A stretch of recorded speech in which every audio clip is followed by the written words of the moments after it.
Hello दोस्तों, आप सभी का स्वागत है आपके प्यारे से यूट्यूब चैनल एम क्लासेज में। जैसा कि आप सभी को पता है, हमारा चैप्टर 1 चल रहा है, उसको हम आगे कंटिन्यू कर रहे हैं। आज हम डिस्कस करेंगे गाउस के नियम के अनुप्रयोग।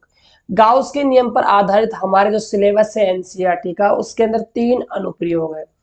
एक तो है अनंत लंबाई का धारावाही चालक तार, जिसके कारण हम विद्युत क्षेत्र की तीव्रता निकालते हैं गाउस के नियम की हेल्प से।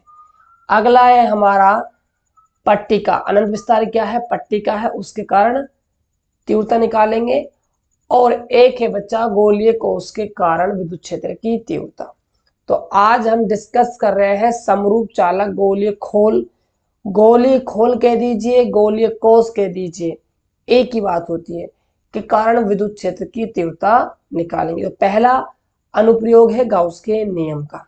ठीक है, चलिए भाई स्टार्ट करते हैं। वीडियो को स्टार्ट करने से पहले आप सभी से रिक्वेस्ट करेंगे कि भाई चैनल पहली बार आए हो तो चैनल को सब्सक्राइब कर लीजिएगा, वीडियो को लाइक कर दीजिएगा, साथ के साथ डिस्क्रिप्शन बॉक्स में जाकर व्हाट्सएप ग्रुप और ऐप को डाउनलोड कर लीजिएगा ताकि आपको क्लासों का जो अपडेट है वो मिल सके।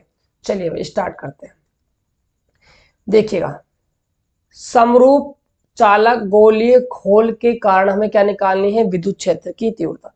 इसके अंदर 3 तरह के केस बनते हैं। पहला केस तो होता है कि जब बिंदु कहाँ हो? गोले के बाहर हो। दूसरा बनता है जब बिंदु कहाँ हो? गोले की सतह पर हो। तीसरा बनता है जब बिंदु कहाँ हो? गोले के अंदर हो। तो हम सबसे पहले डिस्कस कर रहे हैं जब बिंदु P गोले से क्या हो भाई? बाहर स्थित हो। तो देखिएगा ध्यान से, तो ये आपका भाई गोला है,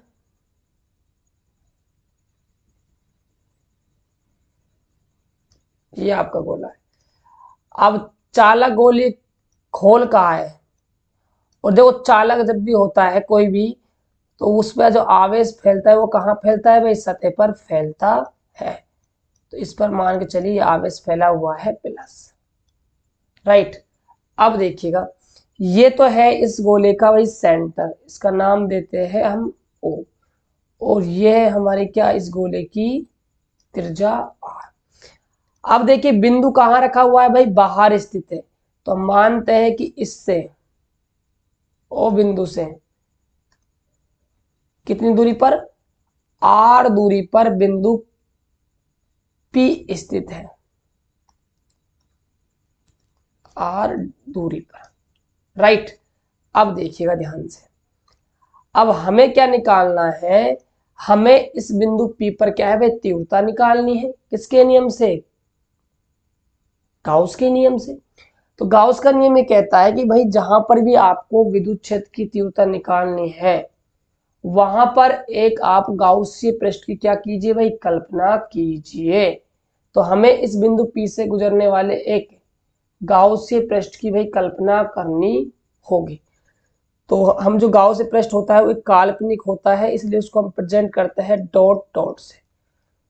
तो इसको हम क्या कर देंगे भाई? गाउसीय पृष्ठ से बंद कर देंगे। और गाउसीय पृष्ठ जो होगा वो भी क्या होगा भाई? एक गोला ही होगा, क्योंकि एक गोले को एक गोला ही क्या है भाई? पैक कर सकता है।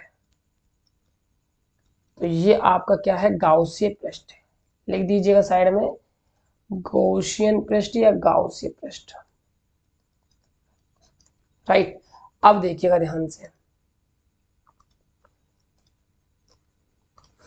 अब देखिए इस बिंदु पर क्या है? हम एक अल्पांश लेंगे। ठीक है, इस बिंदु पर क्या लेंगे? हम एक अल्पांश लेंगे। अल्पांश की लंबाई है dl। ठीक है, अब देखिएगा, अब यहां पर निकालेंगे हम विद्युत क्षेत्र की दिशा और क्षेत्रफल सदिश की दिशा। अब देखिए, जो प्लस आवेश होता है वो क्या करता है? धक्का देता है। तो धक्का देगा तो इधर आपकी हो जाएगी ई वेक्टर की डायरेक्शन। और जो क्षेत्रफल सदिश होता है वो हमेशा सतह क्या होता है भाई? लंबवत होता है। तो लंबवत क्या हो जाएगा आपका? डी एस वेक्टर हो जाएगा। अब यहाँ ध्यान दीजिएगा आप, ई वेक्टर और डी एस वेक्टर के बीच कोण कितना बन रहा है भाई? 0 डिग्री, क्योंकि दोनों एक ही दिशा में है तो कोण बना 0 डिग्री। और इस पर आवेश मान चलिए प्लस क्यू आवेश फैला हुआ है। अब इस बात को हम भाई लिखते हैं, जो भी हमने काम यहाँ डायग्राम के अंदर किया है उसको लिखना है। तो क्या किया है भैया आपने, आपने माना है, माना आर त्रिज्या का एक गोला चित्रानुसार प्रदर्शित है।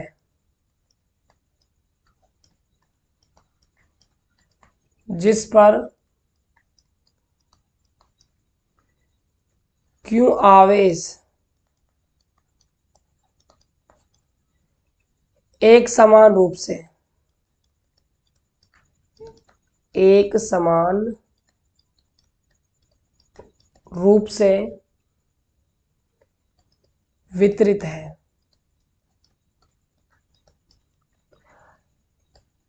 इस गोले के केंद्र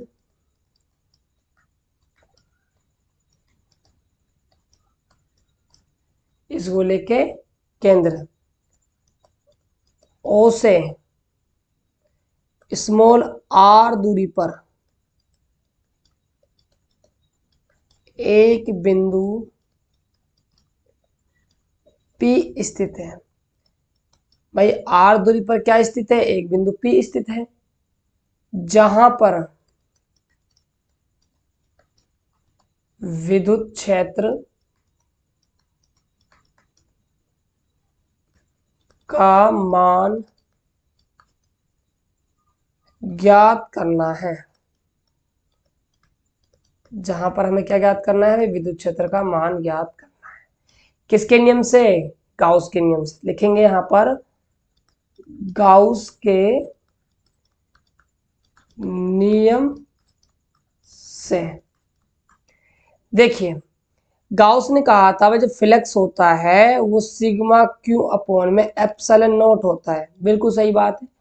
एक हम फ्लक्स की डेफिनेशन से क्या जानते हैं कि जो फाई ई होता है वो क्या होता है, ई डी एस कोस थीटा होता है, राइट। तो ये भी फ्लक्स है, ये भी फ्लक्स है, तो इनको दोनों को मैं मिक्स लिखना चाहूं तो मैं क्या लिख पाऊंगा भाई, E D S cos theta equal to sigma Q upon में एप्सिलॉन नॉट। अब देखिए जो हमारा गाउस से पृष्ठ होता है वो बंद होता है, तो यहां पर हम यूज करते हैं बंद समाकलन का। ये जो सिंबल है ना प्यारे दोस्तों, ये वाला, ये प्रेजेंट करता है बंद समाकलन को। ठीक है, थोड़ा बहुत आपको समाकलन आना चाहिए, ठीक है, क्योंकि फिजिक्स में भाई काम आता है। अब देखिएगा, अब आगे से कंटिन्यू करते हैं। क्लोज समाकलन ई डी एस कॉस, बात करें थीटा की तो ई और डी एस के बीच कोण कितना बन रहा है, डायग्राम में ध्यान दीजिएगा। आप कहोगे सर जी 0 डिग्री बन रहा है, तो यहां पर आपका कोण आएगा 0 बराबर में सिग्मा क्यू का मतलब होता है कुल आवेश, और यहाँ कुल आवेश कितना फैला हुआ है, कैपिटल क्यू, तो क्यू अपॉन में क्या हो जाएगा, एप्सिलॉन नॉट आ जाएगा। ठीक है, अब देखिए हम जानते हैं कि जो कोस 0 होता है उसकी वैल्यू 1 होती है, तो यहाँ पर क्लोज समाकलन ई डी एस बराबर में क्यू अपॉन में क्या आएगा, एप्सिलॉन नॉट आ जाएगा। आगे ध्यान दीजिएगा, यहां से क्या है, हम ई कॉमन ले सकते हैं, क्लोज समाकलन डी एस बराबर में क्यू अपॉन में एप्सिलॉन नॉट। अब देखिए हमें समाकलन करना है ds का, और ds है भाई क्षेत्रफल। ध्यान दीजिएगा थोड़ा सा, देखिए अब जो आपका गाउसीय पृष्ठ है वो ऐसे छोटे छोटे अल्पांशों से मिलकर बना है, छोटे छोटे अल्पांशों से मिलकर बना है। यदि इन सभी अल्पांशों का मैं क्षेत्रफल जोड़ देता हूं, भाई इस अल्पांश का क्षेत्रफल क्या है, ds है, यदि मैं इन सभी अल्पांशों को जोड़ देता हूं तो ये बन जाएगा गोले का पृष्ठीय क्षेत्रफल, और गोले का जो पृष्ठीय क्षेत्रफल होता है वो होता है 4 पाई आर स्क्वायर। तो लिखिए इस बात को, गोले का पृष्ठीय क्षेत्रफल, सरफेस जो एरिया होता है 4 पाई आर, त्रिज्या कितनी है आर स्क्वायर। एक सेकेंड रुकिए बच्चों, यहाँ पर कैपिटल आर स्क्वायर यूज नहीं कर सकते हम, क्यों? रीजन देखिए उसका, क्योंकि गाउसी पृष्ठ के लिए जो त्रिज्या है वो तो स्मॉल आर का काम कर रही है भाई। किसका काम कर रही है? स्मॉल आर का काम कर रही है। जो कैपिटल आर है वो तो गोले की त्रिज्या है, लेकिन त्रिज्या हमें किसकी यूज करनी है? गाउसी पृष्ठ की। तो वो कितनी है? Small R. तो यहाँ भाई आप स्मॉल आर लिखिए, स्मॉल आर स्क्वायर। तो ई गुणा में 4 पाई आर स्क्वायर बराबर क्यू अपॉन में एप्सिलॉन नॉट। आपको ई निकालना है तो ई बराबर आ जाएगा क्यू अपॉन में 4 पाई एप्सिलॉन नॉट गुणा में आर का स्क्वायर, राइट। अब देखिएगा 1 अपॉन में 4 पाई एप्सिलॉन नॉट को तो हम क्या लिखेंगे भाई? के लिख सकते हैं, के। 1 अपॉन 4 पाई एप्सिलॉन नॉट को हम के, तो यहां से हो जाएगा ये ई बराबर में के क्यू बाई आर का स्क्वायर आ जाएगा, के क्यू बाई आर का स्क्वायर। ये भाई आपका फॉर्मूला निकल कर आ गया। याद रखिए फॉर्मूला क्या दर्शा रहा है? ये बता रहा है कि कोई भी गोला है, उस गोले के बाहर कोई बिंदु रखा हुआ है, तो उस बिंदु पर जो तीव्रता का मान होता है वो के क्यू बाई आर स्क्वायर होता है। तो ये तो था पहला केस। अब बात करते हैं केस नंबर सेकंड, यानी कि स्थिति नंबर सेकंड की। अब स्थिति नंबर सेकंड में क्या होगा भाई? जो बिंदु है वो कहां आ जाएगा? जब बिंदु P गोले की सतह, गोले की सतह पर स्थित हो, गोले की सतह पर। देखिएगा ध्यान से, ये गोला है, ये इस पर आवेश क्या है? फैला हुआ है। अब आपका जो बिंदु है ना P कहाँ आ गया? इस गोले की सतह पर आ गया। ये केंद्र था, यहां से यहां तक की दूरी थी भाई स्मॉल आर, और ये कितनी थी भाई त्रिज्या इसकी? Capital R. अब आपने बिंदु P को यहां था पहले आर दूरी पर, उसको आप कहाँ ले आए? इसकी सतह पर ले आए, तो आर घट गया, आर अब यहां से लेकर यहां तक का बच गया। अब आप यहां देखोगे स्मॉल जो आर है वो तो किसके बराबर है? कैपिटल आर के बराबर है। तो अब आपको यहाँ कैलकुलेशन करने की कोई भी जरूरत नहीं है। अब देखो आपको बिंदु P पर ना विद्युत क्षेत्र तीव्रता निकालनी है, तो आप क्या करोगे? गाउसी पृष्ठ की कल्पना करोगे। अब जो ये गाउसी पृष्ठ की आप कल्पना करोगे ना, तो ये सतह है इस गोले की, यही गाउसी पृष्ठ का काम कर रही है, क्योंकि बिंदु P यहाँ पर रख दिया ना आपने। जो फॉर्मूला आया था हमारा ई बराबर निकल कर के Q by small R square, small R के स्थान पर आप कैपिटल आर जमा दो, आपका सूत्र निकल कर आ जाएगा। यहाँ पर आपको कोई भी कैलकुलेशन नहीं करनी है। तो ये हुई आपकी स्थिति नंबर सेकंड। अब देखते हैं स्थिति नंबर थर्ड। अब बिंदु कहां आ जाएगा? P अंदर। जब बिंदु P गोले के अंदर स्थित हो, देखिएगा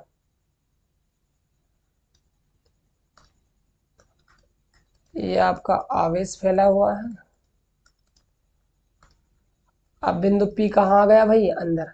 ये चलो आपका केंद्र है, आपके वो सर जी केंद्र पर क्यों ला रहे हो? अंदर का मतलब है बच्चों कहीं पर भी आ सकता है। मान चलिए यहाँ पर आ गया, तो ये दूरी हो गई हमारी स्मॉल आर, ये दूरी हमारी हो गई कैपिटल आर।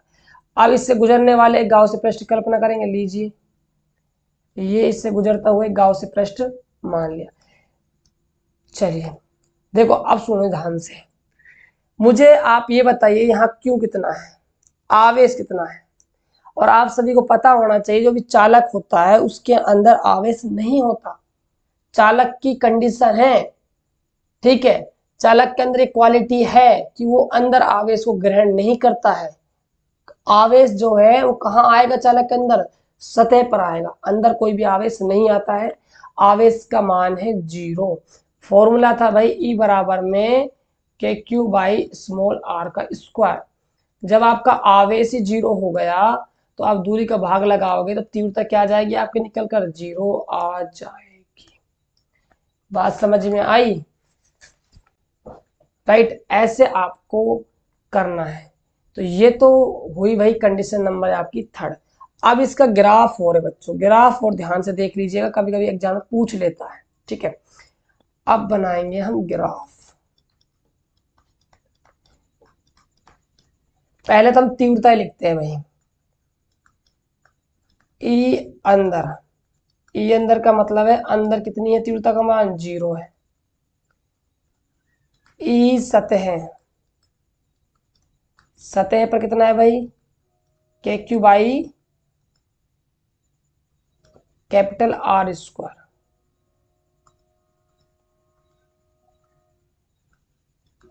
बात की जाए ई बाहर, बाहर कितना है भाई के Q by small R square. Right, अब देखिएगा डायग्राम।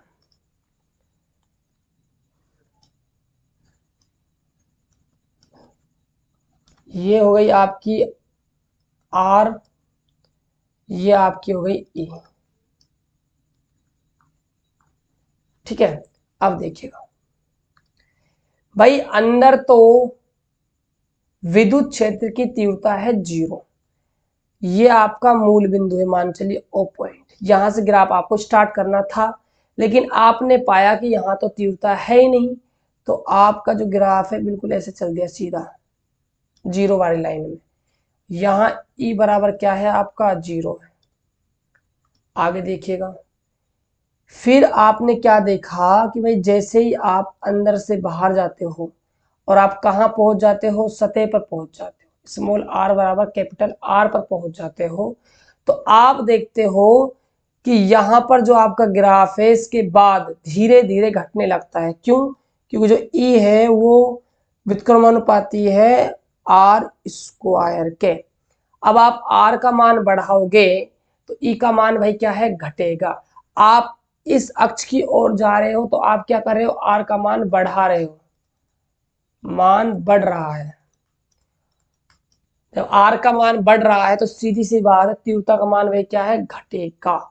तो ग्राफ यहां से ऊपर उठा और फिर नीचे ऐसे चला जाएगा।